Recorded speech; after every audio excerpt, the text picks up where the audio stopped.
Bismillahirrahmanirrahim. Bismillah ma syaa Allah la yasqutu illa Allah. Bismillah ma syaa Allah la yasuqul khaira illa Allah. Bismillah ma syaa Allah ma kana min ni'matin fa min Allah. Bismillah ma syaa Allah wa la haula wa la quwwata illa billahil aliyyil azim. Alhamdulillah. Alhamdulillahilladzi bi ni'matihi tatimmus shalihat wassalatu wassalamu ala sayyidis sadat wa ala alihi wa sahbihi ahlul fadail wal karamat.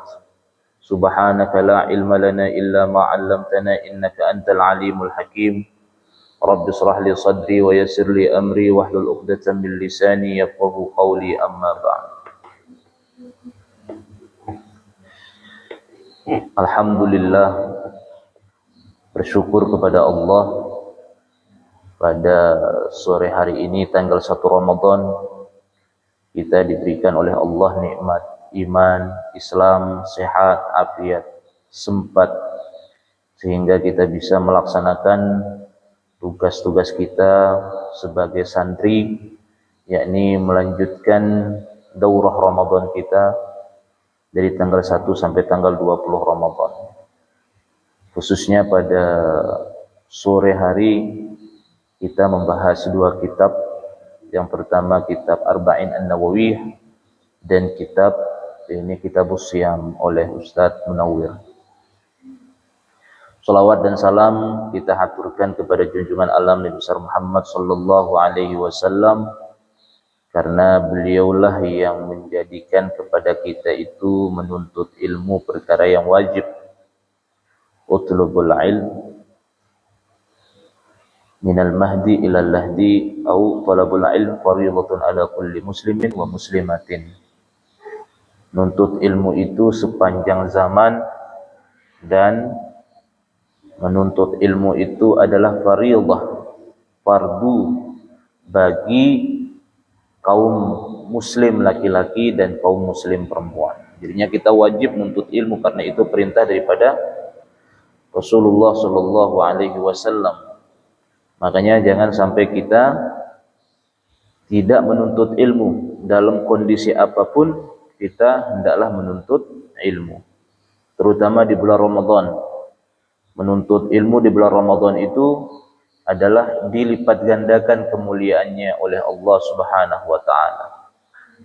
Rasulullah sallallahu alaihi wasallam bersabda, apa katanya beliau yang datang daripada Sayyidina Anas bin Malik, disebutkan man hadara majlisal ilmi fi Ramadan kataballahu ta'ala lahu bi kulli qadamin ibadah sanah wa yakunu ma'i tahtal arsh. Jadinya Rasulullah mengatakan bahwa barang siapa yang hadir di majlis ilmu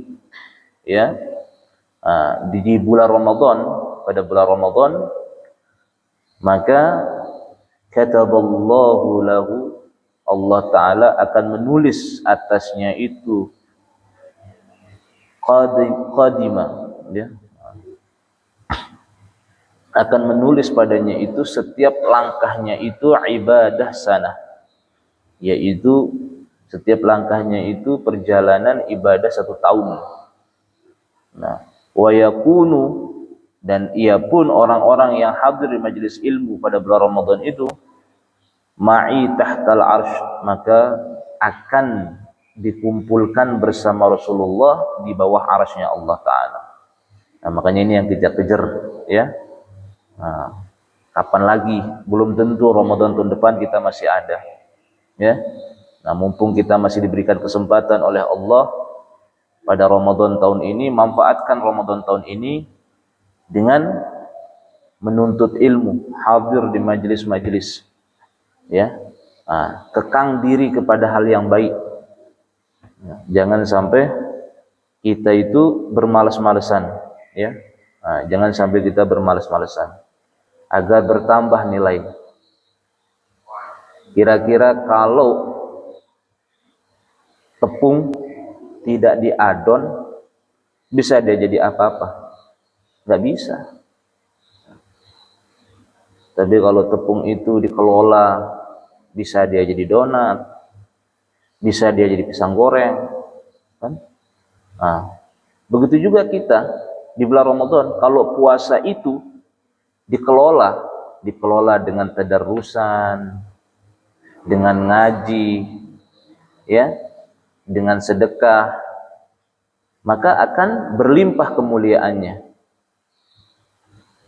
Kalau hanya puasa itu hanya dikelola dengan tidur dan sholat sahaja, maka tidak ubahnya dengan amalan-amalan puasanya orang-orang yang tidak hadir di pondok pesantren.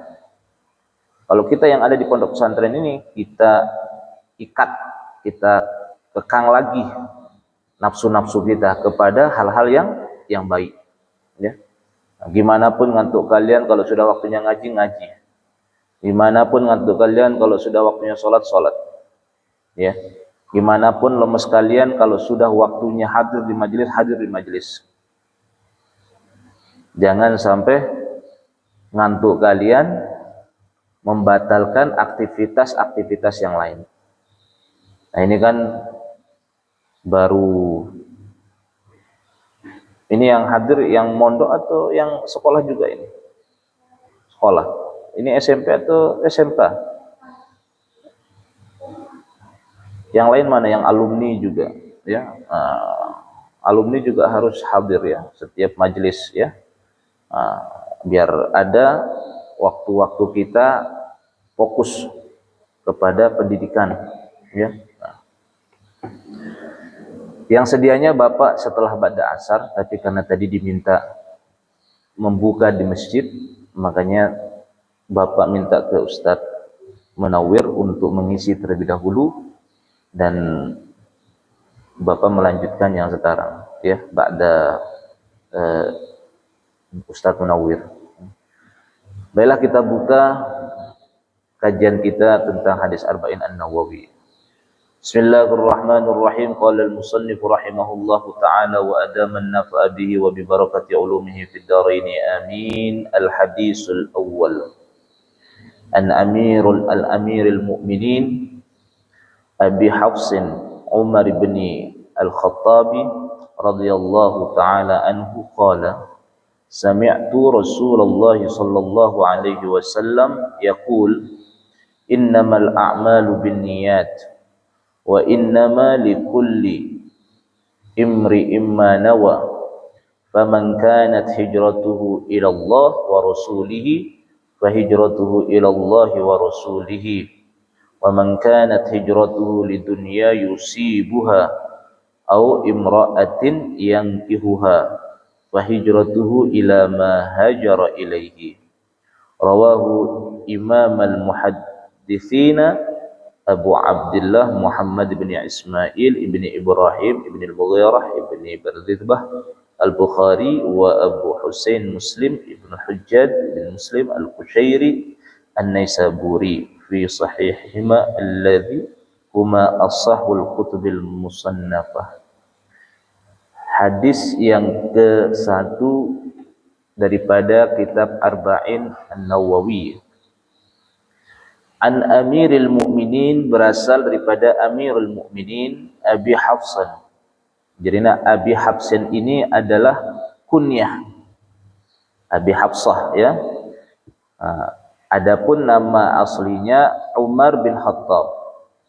Jadinya Abi Hafsah itu nama kunyah. Kenapa dia disebut dengan Abi Hafsah? Ya, merita lek mamben peraman Ama Hafsah aran, ya, Ama Hafsah. Maka disebut dia Abu Hafsan. Sedangkan Sayyidah Hafsah ini putrinya Sayyidina Umar yang dinikahkan dengan Rasulullah sallallahu alaihi wasallam, ya. Jadinya Sayyidina Umar punya putri anak menikah dengan Rasulullah, namanya Sayyidah Hafsah. Nah, kalau kalian itu mau ke Madinah, kemudian ziarah di antara masjidnya Nabi dengan mihrabnya Sayyidina Umar, Di situ ada jendela yang tidak ditutup, tepat di sebelah kanannya makam Rasulullah. Ada jendela yang tidak ditutup. Itu adalah jendela cintanya Sayyidah Hafsah. Jadinya Sayyidina Hafsah begitu Rasulullah itu wafat, Sayyidina Hafsah itu sedih. Ya. Nah, sedangkan ketika Rasulullah wafat, Rasulullah dimakamkan di hujaratnya Sayyidah Aisyah, di kamarnya Sayyidah Aisyah, ya. Nah, antara rumahnya Sayyidah Aisyah dengan Sayyidah Hafsah itu berseberangan. Makanya Sayyidah Hafsah tidak menutup jendela, hanya ingin memandang makbarahnya atau makamnya Rasulullah, ya. Tidak ditutup. Nah, kalau kita mau ziarah ke makamnya Rasulullah, itu pasti ngelihat ada jendela yang tidak ditutup. Sudah berumur 1437 tahun. Ya, itu jendela tidak ditutup. Saking cintanya Sayyidina Hafsah, tidak boleh ditutup. Ya. Sampai meninggalnya Sayyidah Hafsah. Makanya oleh pemerintah Saudi tidak ditutup, sekalipun dari dinasti ke dinasti, dinasti ke dinasti sampai dinasti Saudiyah itu dilanjutkan, tidak menutup daripada jendelanya Sayyidah Hafsah, ya. Nah, Sayyidah Hafsah ini adalah istri Nabi yang ditinggal wafat oleh Rasulullah. Nabi ini memiliki 11 istri di dalam satu riwayat menyebut seperti itu, ya. Dan 2 di antara istrinya meninggal terlebih dahulu sebelum Rasulullah wafat, termasuk Sayyidah Khadijah, ya. Nah, sedangkan 9 istri ditinggal wafat oleh Rasulullah, termasuk Sayyidah Hafsah. Itu yang biasa kalian baca di dalam Aqidatul Awam itu, ya. 9 istrinya Rasulullah itu yang ditinggal wafat oleh Rasulullah itu diawali Aisyatun wa Hafsatun wa Saudah Safiyatun Maimunatun wa Ramlah Hindun wa Zainabun kadza Juwairiyah lil mu'minina ummahatum mardiyah. Nah, ini istri-istrinya Nabi yang ditinggal wafat oleh Rasulullah, termasuk Sayyidah Hafsah. Sayyidah Hafsah ini di samping menjadi istrinya Nabi, beliau juga menjadi putrinya Sayyidina Umar bin Khattab, orang yang meriwayatkan daripada hadis ini. Hadis yang pertama ini berasal daripada Sayyidina Umar bin Khattab radhiyallahu taala anhu. Qala, beliau Sayyidina Umar mengatakan, sami'tu Rasulullah sallallahu alaihi wasallam. Sami'tu Rasulullah sallallahu alaihi wasallam.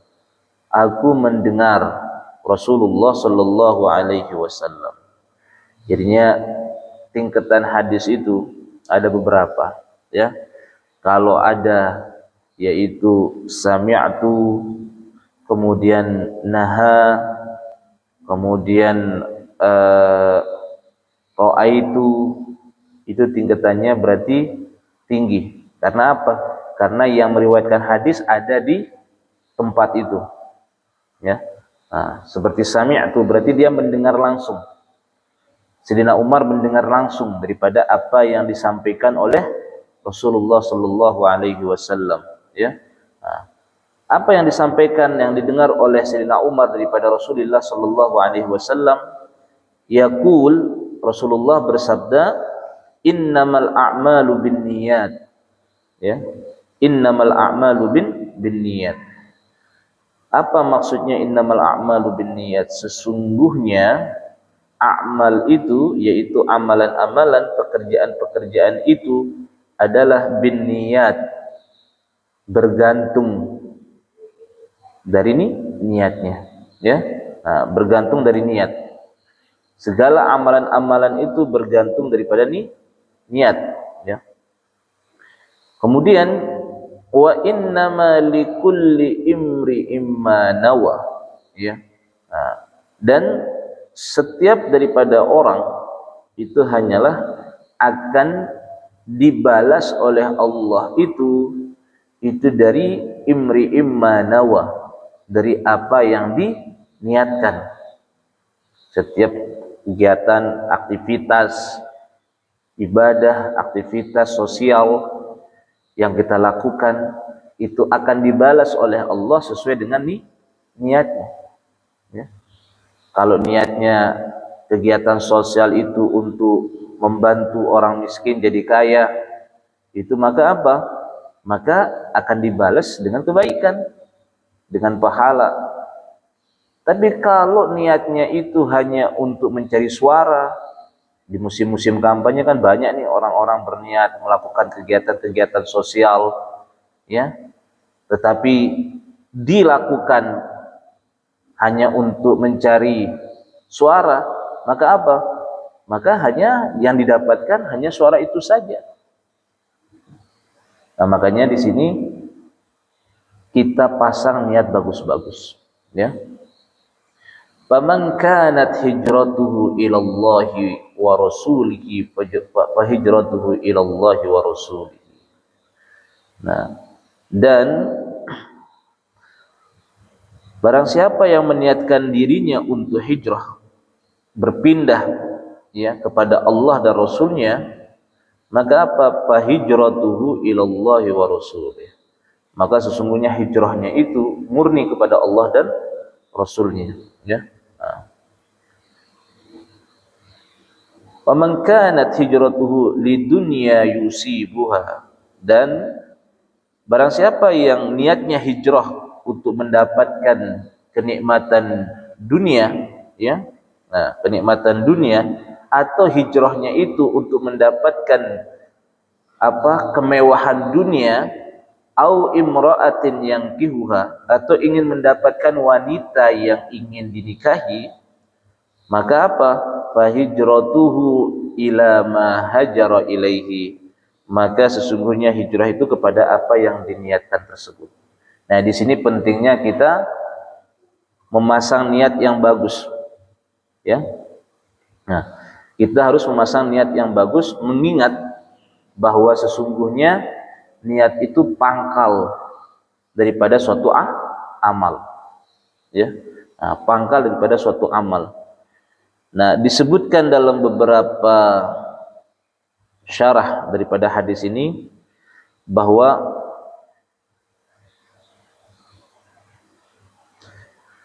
amalan yang disebut dengan binniyat ini adalah menentukan sahnya. Ada yang menentukan, ada syarah yang mengatakan menentukan sah tidaknya suatu amalan itu tergantung kepada niatnya, ya. Nah, seperti mana yang disebutkan tadi, faman kanat hijratuhu ilallahi wa rasulihi, fa hijratuhu ilallahi wa rasulihi. Barang siapa yang meniatkan hijrah, tahu namanya hijrah? Berpindah, ya, berubah sikap, berubah sifat, ya, berubah sikap, sifat. Siapa yang ingin merubah sikapnya kepada Allah dan kepada Rasulnya, maka apa? Fa hijratuhu ilallahi wa rasulih. Maka sesungguhnya hijrahnya itu memang kepada Allah dan Rasulnya. Wa man kanat hijratuhu lidunya, tetapi ada orang yang hijrah ingin mendapatkan apa? Ingin mendapatkan dunia, cari muka. Hijrahnya itu karena cari muka, ya, agar dia berpura-pura baik, agar diundang oleh orang, ya. Nah, ini hijrahnya ini untuk mendapatkan kedudukan dunia, ya. Nah, yang semulanya dia tidak kenal masjid, tiba-tiba ada kepentingan dunianya, dia naik ke masjid contohnya, seperti itu. Maka apa? Orang-orang yang senantiasa hijrahnya kepada dunia, maka dia yang didapatkan dunia itu sendiri. Ya. Au imra'atin yang kihuha, atau barang siapa yang berhijrah kepada sesuatu yang diinginkan, salah satunya ingin menikahi wanita yang disayangi, yang dicintai, maka sesungguhnya dia akan kembali kepada mana niat hijrahnya itu. Ya.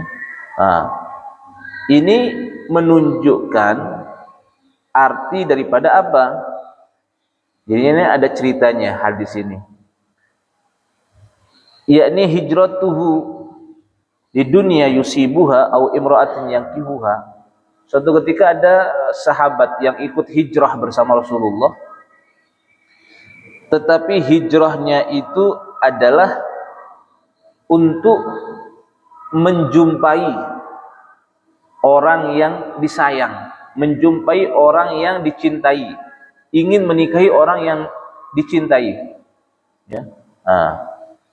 Sehingga makanya ketika dia diketahui oleh Rasulullah untuk hijrah untuk seorang perempuan, makanya Rasulullah menyampaikan wa man kanat hijratuhu lidunya yusibuha au imra'atin yankihuha, barang siapa yang hijrahnya hanya untuk mencari keduniaan, ikut hijrahnya untuk seorang wanita yang dinikahi, maka niatnya itu adalah untuk itu, tidak ada lainnya. Ya. Contohnya Yusuf ya Cub ya. Nah, Yusuf ini dari anak nakal. Ini contoh ini ya Yusuf ya. Nah.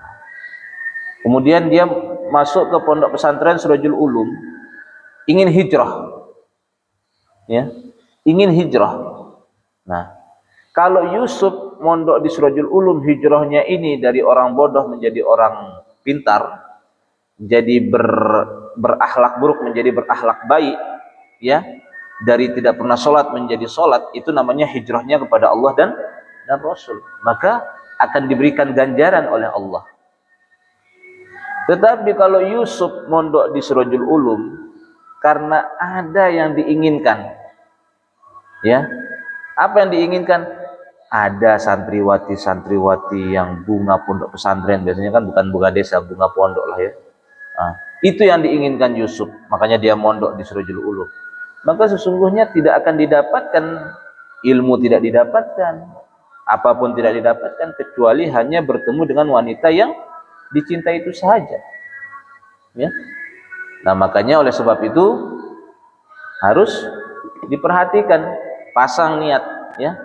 Nah, niatnya harus betul-betul, makanya disebut innamal a'malu binniyat, ya. Nah, niat itu sangat menentukan amal. Nah, makanya disebutkan an-niyatu, ya, an-niyatu mi'yarun litahsil amal. Jadi niat itu adalah sebagai atau sebuah timbangan atas sahnya sebuah amal.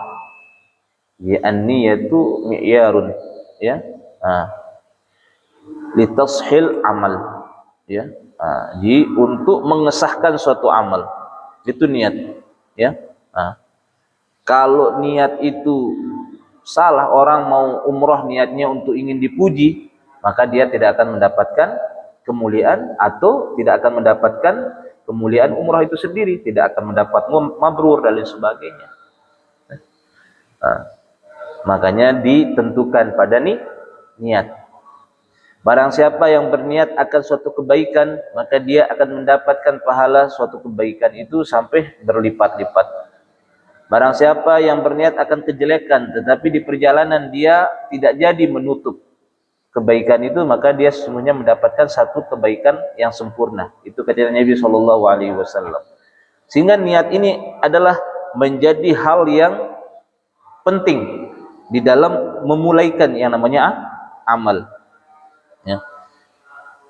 Disebutkan oleh para ulama, ya, niat itu menjadi makna atau kandungan, menjadi beberapa makna atau kandungan. Yang pertama adalah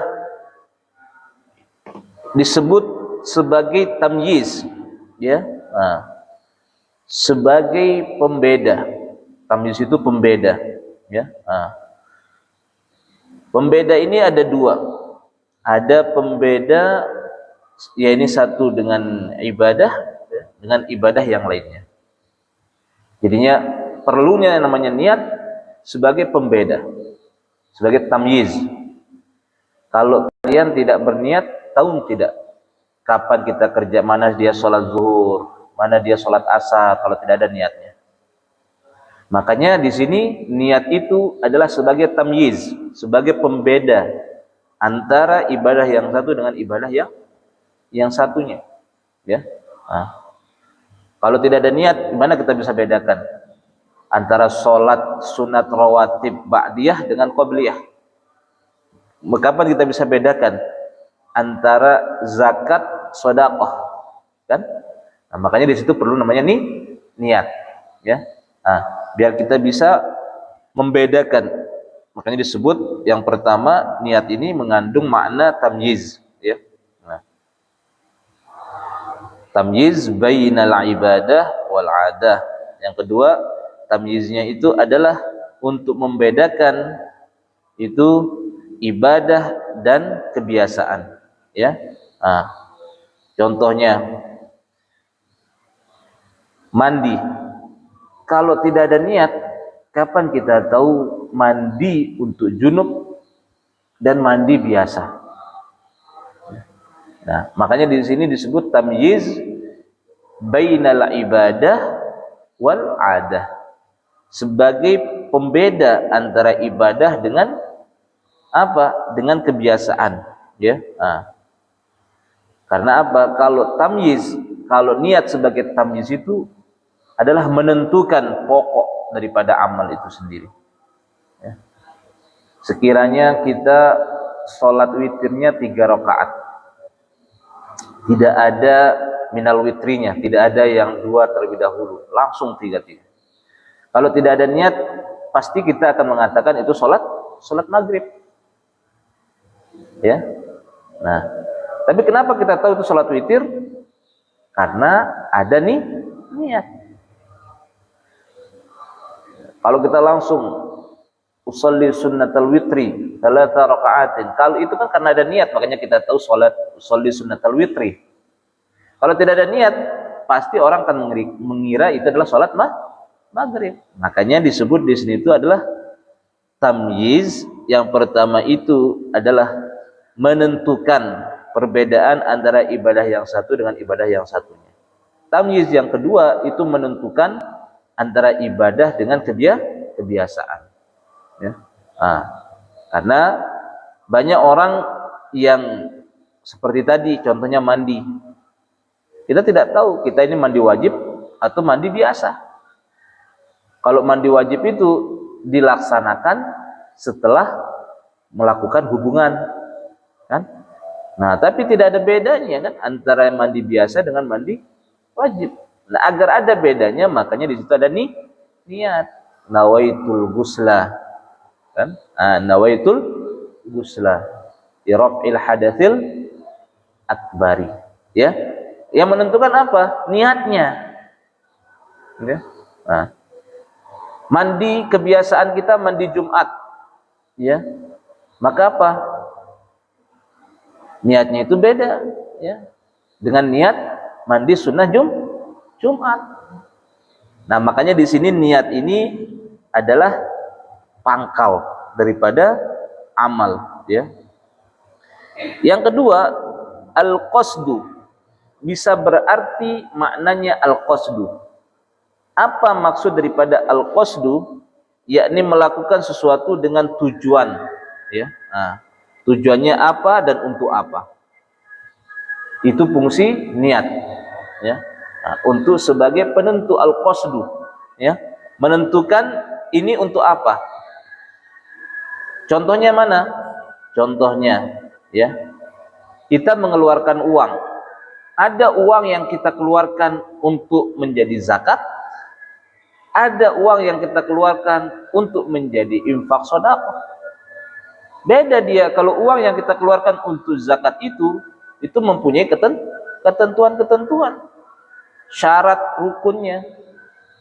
Tapi kalau uang yang kita keluarkan untuk infak tanpa ketentuan, nah makanya niat di situ berfungsi untuk menentukan hal yang demikian, ya.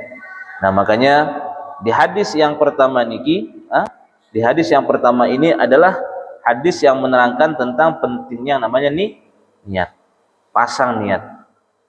Nini dulu Al-Maghfurlah Tuan Guru Haji Akmaluddin selalu memesan kepada Bapak, jangan pisah dengan niat yang baik, sekalipun kita belum tentu bisa melaksanakan atau melakukannya. Tetapi tetap niatkan kepada yang baik. Ini pesan ini. Ya.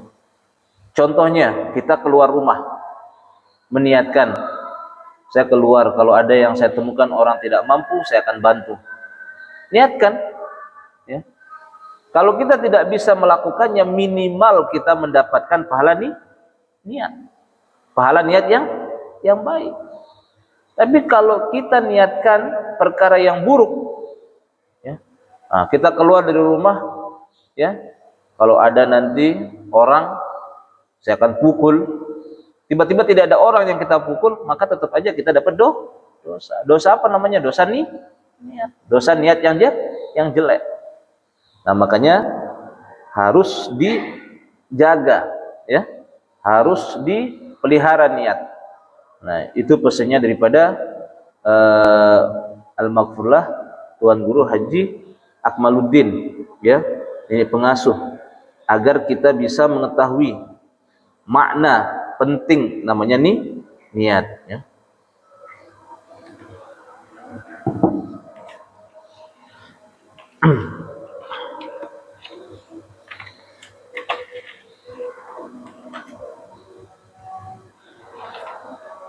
Al-haditsu tsani wallahu a'lam bis-shawab.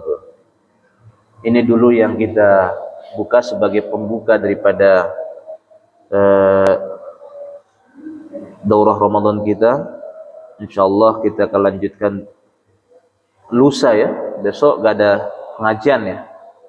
Besok Jumat, ya. Insyaallah kita akan lanjutkan hari Sabtu, ya. Karena kalau hari Jumat itu ada kegiatan thariqah, ya, Bapak harapkan kalian bisa ikut thariqah, ya. Jangan sampai kalian tidak ikut thariqah, maksudnya zikir thariqah, ya, malas namanya. Ingat di bulan Ramadan ini perbanyak amal soleh. Dha'afallahul ujura kullama ya'mal solihah, ya. Allah akan melipat gandakan setiap amal-amal soleh, ya. Baiklah anak-anakku, mari kita sama-sama tutup kajian kita pada sore hari ini dengan membaca qasidah Syailillah ya Ramadan seperti mana yang sudah biasa kita lakukan. Masih ada tulisannya? Masih ada? Doa penutup masih, ya. Bismillahirrahmanirrahim. Syailillah ya Ramadan, Syailillah ya Ramadan, Syailillah ya Ramadan, bil qabul wal ghufran, ya Hannan ya Mannan ya Qadimal Ihsan, bahra judik malian, jud lana bil ghufran. Syailillah ya Ramadan,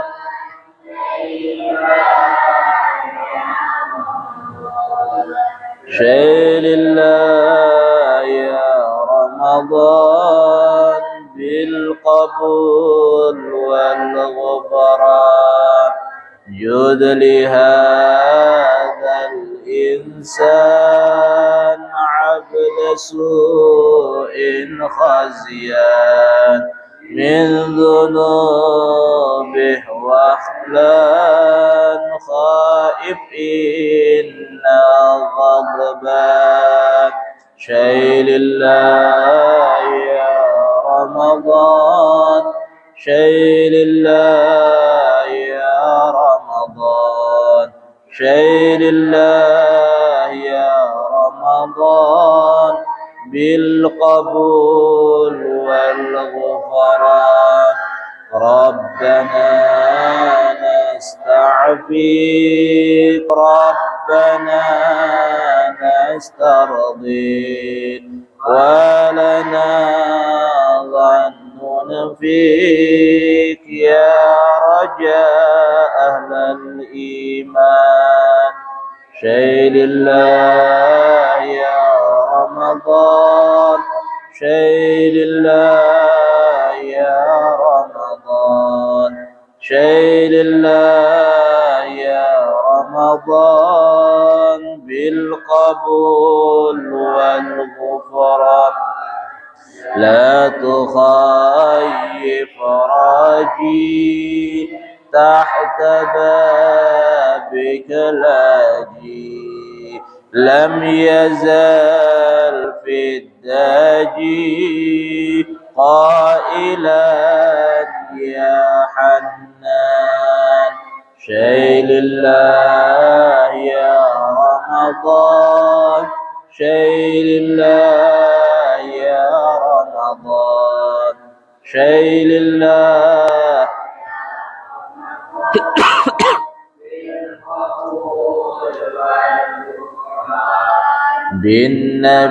بالنبي الأمي وخديجة أمي والبتول الختم سيدات النسيان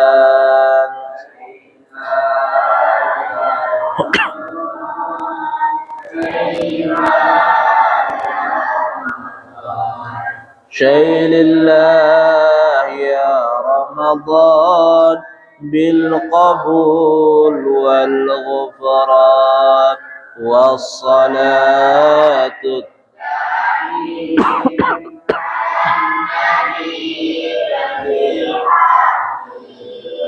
عد من هو قائم بالعبادة سهران شيء لله